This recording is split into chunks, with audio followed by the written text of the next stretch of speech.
Hello everyone, welcome back to my channel glam glow. And guys, as you know, আমি হলাম সৃষ্টি। চলে এসেছি একটা নতুন ব্লগ নিয়ে। আমরা কিছুদিন আগেই গেছিলাম শান্তিনিকেতনে ঘুরতে, এবং সেখানে গিয়েই দুদিনের ট্রিপে আমরা কী কী করেছি, কোথায় ঘুরেছি এবং সারাটা দিন কীরমভাবে কাটিয়েছি, এটা তোমাদের সঙ্গে এই ভিডিওতে শেয়ার করব। একেবারে সাডেন প্ল্যান করে আমরা বীরভূমে ঘুরতে গেছিলাম, শান্তিনিকেতন অ্যান্ড তারাপীঠে গেছিলাম। তাহলে চলো গল্পটা শুরু থেকে শুরু করি। 3 তারিখে ছিল লোকনাথ পুজো। আমাদের বাড়িতে বেশ কয়েকজন লোকের ইনভাইট ছিল, বেশ ধুমধাম করেই পুজো হয়েছিল। তো পুজোর পরের দিন সকালবেলা আমাদের হুট করে প্ল্যানিং হয় আমরা বিকেলে কোথাও একটা ঘুরতে যাব। আমরা খুব কনফিউজ ছিলাম আমরা কোথায় যাব, দীঘা, মন্দারমণি। দেন ঠিক হয় যে আমরা শান্তিনিকেতন, তারাপীঠ এইসব জায়গায় ঘুরতে যাব। তো উইথাউট এনি প্ল্যান, একদম সাডেন প্ল্যানে আমরা বেরিয়ে গেলাম বিকেলবেলা। আমাদের ফ্যামিলি ছিল, আমার পিসিরা ছিল এবং আমাদের একটা জ্যাঠা জেঠিমা গেছিল। যেহেতু কোনো কিছুই প্ল্যান নয়, তাই মাথায় শ্যাম্পু করতে পারিনি, ঠিক মতো ব্যাগপত্র গোছাতে পারিনি, কিছুই ঠিকঠাক হয়নি। ওই 3-4 ঘন্টার মধ্যে যা যা হয়েছে আমরা সব প্যাক করে নিয়েছি। ভাবো বেলা 12টায় জানতে পেরেছি যে বিকেল 5টায় নাকি আমরা বেরোবো। এইটুকু টাইমের মধ্যে কি বা হতে পারে। আর যাই হোক, চটজলদি আমরা একটা গাড়ি অ্যারেঞ্জ করলাম, কারণ আমাদের অলরেডি বাড়িতে গাড়ি রয়েছে নিজেদের, কিন্তু সেই গাড়িটা 5 সিটার। তো এতজন লোকে তো সেই গাড়িতে যেতে পারবো না। তো জ্যাকে টাটা বলে এবং বাড়ির বাকি লোকদের টাটা বলে আমরা বেরিয়ে গেলাম ঠাকুর বলে। তবে বেরোতে না বেরোতেই একটা কাণ্ড ঘটে যায়। যেই বালির ব্রিজটা ক্রস করেছি কি করিনি, আমাদের গাড়ি কাকুর মানে যে ড্রাইভার ছিল, তার মিউজিক টেস্ট দেখে তো আমার চক্ষু চড়ক গাছ হয়ে গেছে এবং কান পুরো ধোঁয়া বেরোচ্ছে কান থেকে।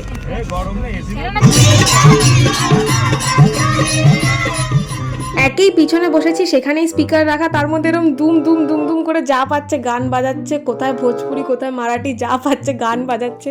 আমার তো পুরো মাথা গরম হয়ে যাচ্ছিল, মাথা ধরে যাচ্ছিল। তারপরে আমরা আমাদের পছন্দ মতো স্পটিফাইয়ে গান চালালাম।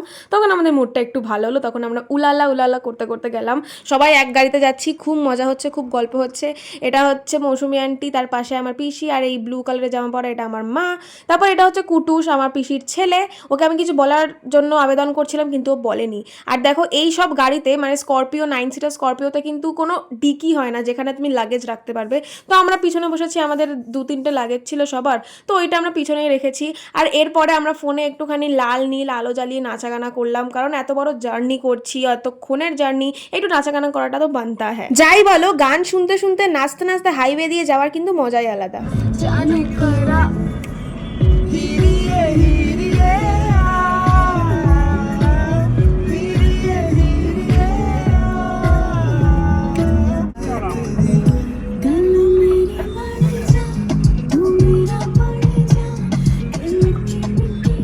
গান নাচ করতে করতে আর গল্প করতে করতে আমরা পৌঁছে গেলাম 1.5 ঘন্টার মধ্যে শক্তিগড়ে আমরা হল্ট করেছিলাম। আদি ল্যাংচা ঘর থেকে আমরা এখানে কিছু স্ন্যাক্স আইটেম খেয়েছিলাম। আমি খেয়েছিলাম সিঙ্গারা, ওখানে বেশ কয়েকটা চাটফাট পাওয়া যাচ্ছিলো, মা সেগুলো খেয়েছিল, বোন খেয়েছিল, যা যে যার মতো যেটা পেরেছে খেয়েছে। ওখান থেকে খাওয়া দাওয়া সেরে কিছু খাওয়ার আইটেম আমরা ব্যাগে করে নিয়ে গেছিলাম, কারণ আরও কিছুটা রাস্তা যেতে হবে। এটা আমার বাবা, দেখো বাবা গল্প করছে। এখানে 15-20 মিনিট রেস্ট নেওয়ার পর আমরা আবার গাড়িতে উঠে গেছিলাম, আবার আমাদের জার্নি স্টার্ট করে নিয়েছিলাম। আমরা হাইওয়ে দিয়ে যাচ্ছিলাম, আমি বর্ধমানে ঢুকেও গেছিলাম। ব্যাস এই টাইমটায় হয়ে গেছিলো আমাদের সঙ্গে একটু স্ক্যাম। তার আগে বলে দিই, লেজের এই ডিপ গ্রিন কালারের ফ্লেভারটা কিন্তু আমার ফেভারিট, সেটাই আমি এখানে বলছিলাম। তো হ্যাঁ, স্ক্যামটার কথা বলি। বাড়ি থেকে আমরা জানছিলাম যে আজকে রাতটায়, যেহেতু আমরা অনেক বিকেল করে বেরিয়েছি, 6টা নাগাদ বেরিয়েছি, তো আজকে রাতটা আমরা থাকবো একটা হোটেল নিয়ে, বর্ধমানে কোথাও একটা আমরা হোটেল নিয়ে থাকবো। বাট আমাদের অজান্তেই আমার বাবা মা এদের প্ল্যানে আমাদের দূর সম্পর্কে একটা রিলেটিভের বাড়িতে আমাদেরকে নিয়ে চলে এসেছিলো, বর্ধমানের গুসকরায়। কেন এখানে এনেছিল? কারণ এখান থেকে 1 ঘন্টা দূরে হচ্ছে বোলপুর। তো আজকে রাতটা আমরা এখানে স্টে করে কালকে সকালে যদি এখান থেকে জার্নিটা স্টার্ট করি, দেন আমাদের কম কষ্ট হবে। তো কোথায় আমাদের প্ল্যান ছিল যে রাত্রির বেলা বেশ হোটেলে থাকবো, মজা করবো, বাট হোটেল থেকে আমরা কোথায় চলে এলাম একটা। দেখো, প্রবলেম এটা নয় যে আমরা রিলেটিভের বাড়ি এসছি, গ্রামাঞ্চলে এসছি, এটা একেবারেই প্রবলেম না। প্রবলেমটা হচ্ছে আমরা না জেনে এসছি, আমাদেরকে ভুল কিছু বলেছিল, আমাদের এক্সপেকটেশন একদম হাই করে দিয়ে এখানে নিয়ে এসেছে। এটা আমার একটা মাসি দিদারই বাড়ি হয় আর কি। তো প্রথম দিকে একটু মুডটা অফ হয়ে গেছিলো, বাট তারপরে মুডটা ঠিক হয়ে গেছিলো, কারণ সবাই মিলে গল্প টল্প করছিলাম। একটু এক্সপেকটেশন ভঙ্গ হলে যা হয় আর কি। দেখো, এদের বাড়ির চারিপাশটা পুরো জঙ্গল, কচু বন, এই জঙ্গল ওই জঙ্গল, কত কি রয়েছে। যাই হোক, আমি একটু পরে ড্রেস চেঞ্জ করে নিয়েছিলাম। সেই দিনকে পড়েছিল মারাত্মক গরম, মানে ধারণার বাইরে গরম। যদি আমরা হোটেলে থাকতাম, আমরা কোনো একটা এসি হোটেলে থাকতাম, বাট এদের বাড়ির ছিল একতলা বাড়ি, শুধু একটা কুলার ছিল, যেটা কোনো কাজ করছিল না, কোনোই কাজ করছিল না। তো সারাটা রাত আমাদের প্রচণ্ড কষ্ট হয়েছে, আমরা কেউ ঘুমাইনি সারা রাত। উপর নিচে বিছানা করে ঘুমানোর চেষ্টা করেছি যাতে একটু ঠান্ডা লাগে, এই লাগে, কিন্তু যাই জায়গারও প্রবলেম হচ্ছিল, প্রচণ্ড গরম লাগছিল। সেই রাতটা সত্যি আমরা খুব কষ্ট করে কাটিয়েছি। আমরা সকলে ভোর 3টে-4টে অবধি জেগেছিলাম। তারপরে 2-3 ঘন্টা একটুখানি যা ঘুমিয়েছি, বাট বেশি তো ঘুমাতে পারিনি। দেখো সকাল হয়ে গেছে। এবার এখান থেকে 1-1.5 ঘন্টার মধ্যে আমরা পৌঁছে যাবো শান্তিনিকেতন বোলপুরে। যেদিন এসেছিলাম সেদিন সকালবেলা একটা স্ক্রাব ইউজ করেছিলাম, এত ফালতু স্ক্রাব দেখো আমার মুখে দানা দানা বেরিয়ে গেছে। সারা রাত ঘুমাইনি, ঘুম কাটছেই না, হাই উঠেই যাচ্ছে। বাট তাও একটুখানি রেডি হলাম। রেডি বলতে কিছুই রেডি হইনি, এই কুর্তিটা পরে নিলাম। গরমে গা চিপচিপ করছিল, তো এই স্লিভলেস কুর্তিটাই একদম বেস্ট অপশন বলে ভাবলাম। অ্যাট দিস মোমেন্ট যখন আমি ভিডিওটা শুট করছি, জানো তখন কটা বাজে? ভোর 5টা। ঘুমাতেই গেলাম আমরা 3টের সময়, আর 5টা 5:30টায় উঠে রেডি হচ্ছি। মানে কিরম অবস্থা বুঝতেই তো পারছি। আমি বাবাকে বললাম যে বাবা তুমি এদের বাড়িতে কেন এনেছো যাদেরকে আমরা চিনি না ঠিক মতো? না, চিনতে কোনো অসুবিধা নেই, বাট ঘুরতে এসে এখানে কেন এলে? এদের বাড়িতে তো ঠিক মতো থাকতেও পারলাম না। অন্য টাইমে এলে এদের সঙ্গে বেশ টাইম কাটাতে পারতাম, চারিদিকটা ঘুরে দেখতে পারতাম, বাট এখানে এসেও তো ঠিক মতো টাইম কাটানো হলো না। তো আমার বাবা কি রিপ্লাই দিল, বললো যে দেখ অলরেডি আমাদের বর্ধমানে ঢুকতে ঢুকতে রাত হয়ে গেছিলো, ওই রাতে কোথায় হোটেল পাবো কি পাবো না, এমনি গ্রামাঞ্চল, তাই জন্য পাশে রিলেটিভের বাড়ি ছিল, তো ওদেরকে ইনফর্ম করেই আমরা গেছিলাম। আমি বললাম বুদ্ধিটা তো বেশ ভালোই। সব ঠিকঠাক ছিল, যাদের বাড়িতে গেছিলাম তাদের সঙ্গে কথা বলেও খুব ভালো লাগলো। তেমনভাবে চিন্তাও না, পরিচয় ছিল না, মানে মা বাবারা চিন্তা, আমি কোনোদিন যাইনি ওদের বাড়িতে। যাই হোক, ওদের বাড়ির চারিপাশে অনেক অনেক অনেক কটা ফুলের গাছ ছিল, তো সেখান থেকে কিছু ফুল ছিললাম, মায়ের মাথায় দিলাম, দেন বেরিয়ে পড়লাম গাড়ি করে। বর্ধমান থেকে বীরভূমে যাওয়ার, শান্তিনিকেতনে যাওয়ার রাস্তাটা খুব সুন্দর ছিল। রাস্তায় অজয় নদী, ময়ূরাক্ষী নদী সব পড়েছিল, তো ওই রাস্তায় গান শুনতে শুনতে আমরা যাচ্ছিলাম। হ্যাঁ, ভোর 5:30-6টায়, বাট আমাদের মুড তখন তুঙ্গে এসে গেছিল অলরেডি গান শুনে। কোনো রকম সাজগোজ করে আমরা বেরোইনি, কারণ মেকআপের পিটারাটা হাতে করে নিয়ে এসেছিলাম। জানতাম যে যখন শান্তিনিকেতনে ঢুকবো তার আগে মেকআপ করে নেব। দেখো আমি হলাম মেলোম্যানিয়াক পার্সন, আমি সব কিছুতে গান শুনি। লাইক আমি গান ছাড়া জাস্ট থাকতে পারি না, বাঁচতে পারি না। ভোরবেলা হোক, রাত্রির বেলা হোক, মধ্যরাত্রি হোক, আমাকে শুনতেই হবে।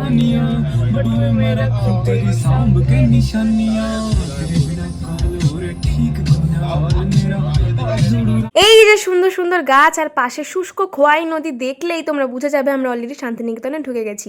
বাবা এই কথাটা যেই বললো আমাকে, আমি বললাম এই রে, আমার তো এখনো মুখে মেকআপ করা হয়নি।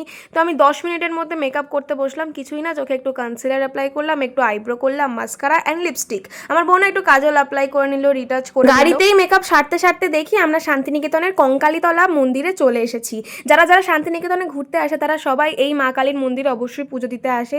সত্যি মন্দিরটার মধ্যে একটা স্নিগ্ধ শান্ত ভাব রয়েছে, অত ভিড়ভাট্টা নেই, ভালো লাগে, খুব সুন্দর লেগেছে। আমি প্রথমবার গেলাম, আমরা ডালা নিয়ে পুজোর দিকে এগোলাম। ওই দিদাদের বাড়ি থেকে তো বেরিয়েছিলাম ভোর 6টা নাগাদ, আর এখানে পৌঁছে গেছিলাম 7:30 পৌনে 8টার মধ্যেই। তো মন্দিরে প্রথমে সবাই মিলে আমরা পুজো দিয়ে নিলাম, চারিপাশটা ঘুরে দেখলাম। হ্যাঁ, প্রথমে আমি চুল ছেড়ে ঢুকেছিলাম ঠিকই, বাট পরে মনে পড়লো না, এটা তো মা কালীর মন্দির, তো চুল ছেড়ে ঢোকা যাবে না।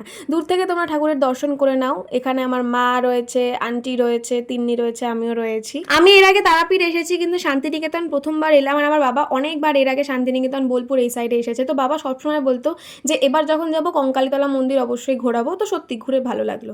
পুজো দিয়ে উঠে আমরা ব্রেকফাস্ট করে নিলাম, ওই মন্দিরের পাশে খাবারের দোকান ছিল, অ্যান্ড ব্রেকফাস্ট সেরে আমরা বেরিয়ে পড়লাম। আমাদের এর পরবর্তী ঠিকানা হচ্ছে আমাদের রিসর্টে যাওয়া। আমরা মন্দির থেকে পুজো দিয়ে বেরোতে বেরোতে 10টা বেজে গেছিল সকাল। তো তারপর আমরা একদম পাশেই 15-20 মিনিটের ডিস্টেন্সে ছিল আমাদের রিসর্টটা। আমরা সেই রিসর্টে চলে গেছিলাম। আমাদের রিসর্টের নাম ছিল সঞ্চারী, যেটা কিনা একদম শান্তিনিকেতনের যে সোনাঝুরি হাট তার থেকে একদম 5 মিনিটের ডিস্টেন্সে। আর জানো তো এই রিসর্টটা যেটা, সেটা আমাদের চেনা জানা ছিল, মানে আমাদের ফ্যামিলি একজন দূর সম্পর্কের রিলেটিভ হয় আর কি এটাও, তো ওনাদেরই রিসর্ট ছিল। তো যেহেতু চেনা জানা, তো আমরা এইটাকেই প্রেফার করেছিলাম যাওয়ার জন্য। রিসর্টটা খুব সুন্দর ছিল, আর চারিদিকে এয়ারবিএনবি করা ছিল বেশ কয়েকটা, আর পার্কও ছিল, সুইমিং পুলও ছিল। তো আমরা এখানেই গেছিলাম। আমরা 3খানা রুম নিয়েছিলাম আর কি, রুমে ছিলাম। এটা ছিল তার মধ্যে ফার্স্ট রুমটা, যেটা সাইজে সব থেকে বড়। আমার বোন তো বিশাল আনন্দ এই বিছানা পেয়েই আর কি। ওর কালকে ওর সঙ্গে যা যা স্ক্যাম হয়েছে, ওর মুডটা তো পুরোই অফ ছিল। তারপর একদম লাফান ঝাপান করতে আরম্ভ করে দিয়েছে। আর রুম থেকে বেরিয়েই আমাদের ছিল সুইমিং পুল, একদম অপোজিটেই ছিল আমাদের রুমটা। তো আমার বোন তো খুব আনন্দিত হয়েছিল পুলটা দেখে, ও খুব এক্সাইটেডও ছিল যে পুলে নামবে। আমার থেকে বেশি তো ও এক্সাইটেড ছিল। কালকে রাতে বেচারা গরমের মধ্যে ঘুমাতেই পারেনি একদম, তো এখানে এসে একদম শান্তি ফিরে পেলো বলতে পারো। রিসর্টের চারিপাশটা আমি আর আমার বোন মিলে ঘুরে ঘুরে দেখছিলাম, এত ফুলের গাছ, কি যে সুন্দর লাগছিল। আর এই যে দেখতে পাচ্ছ, এইগুলোই বলছিলাম সেই এয়ারবিএনবি। তাছাড়া সুইট রয়েছে, এক্সিকিউটিভ, আর এখানে দেখো সানফ্লাওয়ার। ও মাই গড, আমার দেখে পুরো প্রাণটা জুড়িয়ে গেছিলো। শুধু একটা না, অনেক কটা সানফ্লাওয়ারের গাছ ছিল। সানফ্লাওয়ার কোন মেয়ের পছন্দ হয় না বলো তো? খুব ভালো লেগেছিল খুব। একটা ছোটো মতো পার্ক ছিল, আমার বোনকে একটুখানি চড়ালাম, আমি নিজেও একটুখানি চড়ছিলাম। এই মোমেন্টে আমার স্কিনটা দেখো, কিচ্ছু মেকআপ নেই, কিন্তু আমার স্কিনে কোনো মেকআপ নেই, শুধু চোখের তলায় কনসিলার ছিল and mascara and lipstick, otherwise কোনো মেকআপ নেই। কিন্তু তবু আমাকে সেদিনকে সবাই বলেছে যে ভীষণ মিষ্টি লাগছিল, সত্যি খুব সুন্দর লাগছিল। কেউ তোর পাশে বসে আছে? ইনভিজিবল, যে আমার পাশে বসে আছে সে ইনভিজিবল। মন্দির থেকে আসার সময় যেহেতু আমরা ব্রেকফাস্ট করে এসেছিলাম, তো ব্রেকফাস্টের আর তাড়া ছিল না, তাই কিছুক্ষণ পার্কে চললাম অ্যান্ড তারপরে আমরা ড্রেস চেঞ্জ করে চলে এলাম পুলে।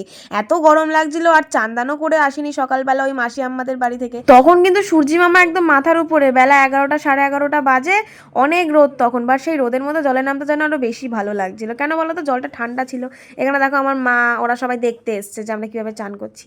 আমি জলে চান করতে বা সাঁতার কাটতে এগুলোতে খুবই বাজে, খুবই কাঁচা, একটুও পারি না। কিরম মানে একদম কি ফালতুভাবে আমি জলে লাফাচ্ছি, দেখো লজ্জা লাগছে রীতিমতো আমার ভিডিওটা দেখাতে তোমাদের, বাট আমি তাও দেখাবো। আমরা 3টে বাচ্চাই শুধু নেমেছিলাম পুলে, তাছাড়া আর কেউ নামেনি। আমি আমার বোনকে চোবাচ্ছি, আমার বোন আমাকে চোবাচ্ছে, আমরা যা তা করছিলাম, আলটিমেটলি মজাই করছিলাম। আমাদের এই ট্রিপটায় তো কিছুই প্ল্যান ছিল না, আমরা আগে কোথায় যাব পরে কোথায় যাব। ইভেন মানে সেদিনকে সকালে উঠে আমরা ভাবছি যে আগে বোলপুর যাবো না আগে তারাপীঠ যাবো, তো তাই জন্য জামা প্যান্টটা ঠিক মতো নেওয়া হয়নি। তো আমি বাড়িরই হাফ প্যান্ট অ্যান্ড গেঞ্জি পরে নেমেছিলাম। এটা নতুনই ছিল বলতে গেলে। জীবনে আমি অনেক কিছু একসঙ্গে ম্যানেজ করে চলতে পারি, বাট যেই জিনিসটা আমার এখনো অবধি শেখা হয়নি সেটা হচ্ছে সাঁতার কাটা। দেখতে পাচ্ছ আমি কতটা বাজে, মানে আমি ঠিক কি লেভেলের বাজে সেটা তোমাদেরকে দেখাবো বলে ভিডিওগুলো অ্যাড করেছি। ওরা প্লাস করার অনেক রকম চেষ্টা করেছি জলে নেমে, পুলে নেমে, কিন্তু পারিনি। প্রতিবারে আমার ওরা মাইনাস হয়ে গেছে। এই পার্টটায় যেটা তোমাদেরকে দেখাবো, দেখো আমি পুরো পেঙ্গুইনের মতো আছি, রীতিমতো পেঙ্গুইনের মতো, কারণ আমি তো একেই নাটা, মানে একটু হাইটটা আমার কমই দিয়ে দিয়েছে ভগবান, তো কি করা যায়, পুরো পেঙ্গুইনের মতো ভেসে ভেসে চান করছি। টানা 1.5 ঘন্টা আমরা জলে ছিলাম অ্যান্ড তারপর জল থেকে ওঠার পর ট্যানিংটা রীতিমতো দেখো, হাতের উপরটা দেখো আর হাতের নিচটা দেখো। পুলে নামার এতই তাড়া ছিল যে সানস্ক্রিন এনেও সেগুলো মাখিনি, ব্যাস ট্যান পড়ে গেছে একদম জিদ্দি ট্যান, যেগুলো এখনো ওঠেনি। যাই হোক, চান করে উঠে না প্রচণ্ড কফি খাওয়ার ইচ্ছা করছিল, তো আমাদের রুমে স্যাশেট দেওয়াই ছিল, সেখান থেকে আমি নিজে নিজে বানালাম, বেশ ভালো কফি বানিয়েছিলাম। তোমাদেরকে চলো ছোট্ট করে একটা রুম ট্যুর দিয়ে নিই। আমাদের 3টে রুম ছিল, এটা হচ্ছে ফার্স্ট রুম, যেখানে ছিল মা, পিসি আর আন্টিরা, অ্যান্ড এটা হচ্ছে সেকেন্ড রুম, সেখানে রয়েছে আমি, মেঘা আর কুটুস, মানে বাচ্চারা। আর একটা রুম ছিল যেখানে ছিল বাবা, আঙ্কেল, ওরা।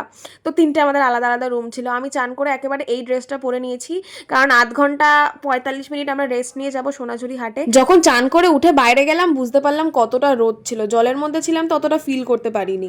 আই উইশ এখানে কুটি থাকতো, I really wish. At this moment 1টা মতো বাজে, আমরা এই রিসর্টের রেস্টুরেন্ট পার্টটায় চলে এলাম। এখানে আমরা দুপুরে লাঞ্চটা করব। লাঞ্চের মেনুতে সবাই একটা করে থালি নিয়েছিলাম, এবং এটার সঙ্গে সঙ্গে ছিল হচ্ছে মাছ আর মাংস। আমি মাছ নিইনি, মাংস নিয়েছিলাম। থালির প্রত্যেকটা খাবার ভীষণ ভীষণ টেস্টি ছিল, খুব সুন্দর করে যত্ন করে ওরা রান্না করেছিল, অ্যান্ড স্টাফদের বিহেভিয়ারও খুব ভালো। খাওয়া দাওয়া সেরে চলে গেলাম রেডি হতে, একদম সিম্পলভাবে সেজেছি। এটার গেট রেডি উইথ মি আমার আরেকটা যেই চ্যানেল সৃষ্টিজ ইউটিউব ফ্যামিলি চ্যানেলে আমি পোস্ট করে দেবো, তোমরা দেখো। এটা আমার লুক, এটা আমার বোনের লুক। এই যে কুর্তিটা অনেক প্রশংসা পেয়েছি, আমি বলে দিই এটা আমি ফ্লিপকার্ট থেকে নিয়েছি, তোমরা অনেকে দেখেওছো হয়তো। ভীষণ সুন্দর লাগছিল, ইয়াররিংসটাও খুব ভালো লাগছিল, হেয়ার স্টাইলটাও। আমার অল টোটাল এই লুকটা খুব ভালো লেগেছে। বেলা 2টো মতো বাজে, বাইরে প্রচণ্ড রোদ, ঘরে তো এসি, মানে হোটেল রুমে তো এসি, বুঝতে পারছি না, বাট যেই গাড়িতে উঠলাম বাপ রে বাপ কি রোদ। যাই হোক, আমাদের হোটেলটা বা রিসর্টটা যেটা বলতে পারো, একদমই বললাম সোনাঝুরি হাট থেকে 5 মিনিটের ডিস্টেন্স। শান্তিনিকেতনের ফেমাস সোনাঝুরি হাটেই তো পৌঁছে আমার মন খুব ভালো হয়ে গেল। এত সুন্দর আমেজ অ্যান্ড এখানকার এনভায়রনমেন্ট অ্যান্ড এত ভালো ভালো কালেকশন। তাছাড়া আমি উডেন পিসটাও খুঁজে পেলাম, যেখানে আমার টাইটেল দিয়ে লেখা ছিল যে সাহাবাড়ি।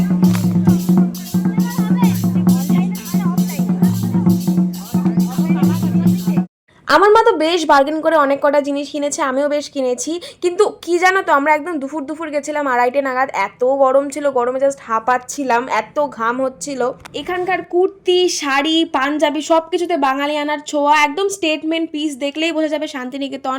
কালেকশন খুব ভালো, বাট এত গরমের চোটে যেন কিছুই ভালো লাগছিল না একটা মোমেন্টের পরে।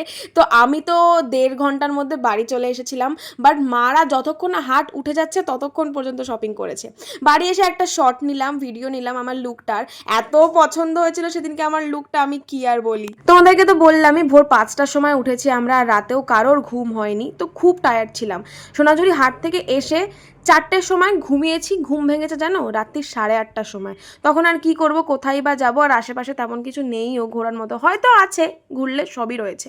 আমরা কি করলাম, রিসর্টের বাইরে পার্কটা একটুখানি ঘুরলাম, পুল সাইডে একটুখানি আমি আর বোন মিলে ঘোরাঘুরি করছিলাম, বেশ ভালো লাগছিল। এই করতে করতে অনেকটা রাত হয়ে গেল। রাতে একটুখানি গেছিলাম পুল সাইডে পা ভিজিয়ে বসবো বলে, এত কোজি ফিলিং আসছিল, অনেক ঠান্ডা ঠান্ডা হাওয়া দিচ্ছিল।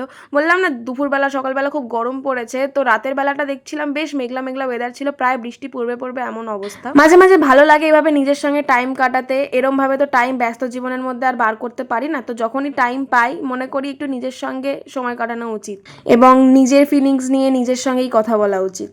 এই করতে করতে দেখি রাত্রি 10:30 বেজে গেছে। চলে গেলাম আবার ডিনার করতে। ডিনারে আমাদেরকে অনেক কটা অপশন দেওয়া হয়েছিল, কুলচা, নান, রুটি।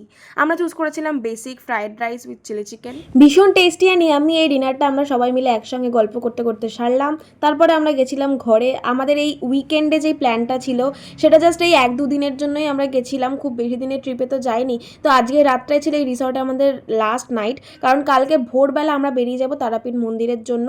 তো এখানে ঘরে এসে স্কিন কেয়ার করে নিচ্ছি, জাস্ট টুকটাক একটু ময়েশ্চারাইজার অ্যাপ্লাই করে নিচ্ছি ঘুমানোর আগে। অ্যান্ড ওইটা যেটা বললাম, কালকে সকালে ভোরবেলা যাব তারাপীঠ মন্দিরে পুজো দিতে, অ্যান্ড ডিরেক্ট ওখান থেকে চলে যাব আমরা বাড়ি। তো তাই জন্য যত জিনিসপত্র বাইরে ছড়ানো ছেটানো ছিল সব ব্যাগে আবার প্যাক করে নিলাম।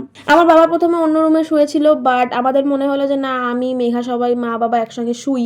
তো হোটেল রুমে যে বেডটা থাকে সেটা 4 জনের হয় না, সত্যি কথা বলতে আমাদের 4 জনের, বাট আমরা তাও বাবাকে ডেকে নিয়ে এসেছি যে আমরা 4 জন একসঙ্গে শোবো। চলো আজকের রাতটা এখানেই শেষ, এই রিসর্টে শেষ। পরের দিন সকালবেলা আমরা বেরিয়ে গেছিলাম তারাপীঠের জন্য, বাট প্রচণ্ড জার্নি হয়ে গেছিলো, আমার শরীরটা খুব খারাপ লাগছিলো সকালবেলা থেকে।